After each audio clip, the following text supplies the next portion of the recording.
कलेजी के ऊपर दही डालें और फिर कमाल देखें कि आपने भी कभी कलेजी को मैरिनेट करके पकाया है। बहुत ज़्यादा टेस्टी बनती है। कलेजी को बाउल में डाल देंगे, छोटे-छोटे पीसेस में काट कर, पानी सिरका डालकर इसको 30 मिनट के लिए इस पानी में रहने देंगे। इसके बाद इसकी अच्छे से सफाई कर लेंगे, अच्छे से इसको वॉश कर लेंगे। इसके बाद इसके ऊपर 1 कप दही डाल देंगे, 2 चम्मच लहसुन अदरक का पेस्ट डाल देंगे, कुटी हुई लाल मिर्च पिसी हुई, काली मिर्च पिसी हुई, लाल मिर्च, हल्दी पाउडर, धनिया पाउडर, ज़ीरा पाउडर डाल के इसको अच्छे से मैरिनेट करके रखेंगे। इतनी देर में आप वीडियो पर प्यारा सा कमेंट लाज़मी कर दें।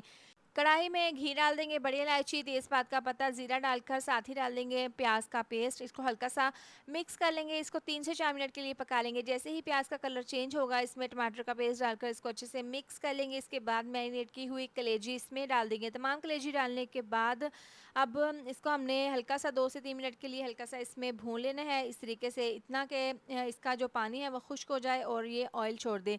अब जिस बाउल में हमने कलेजी को मैरिनेट किया था, उसमें काफ़ी मसाला लगा हुआ था, तो गर्म पानी 1 गिलास इसके अंदर डाल देंगे बाउल में और ये पानी कलेजी में डालकर इसको मिक्स कर लेंगे और इसको कवर करके तकरीबन 30 से 35 मिनट के लिए पका लेंगे।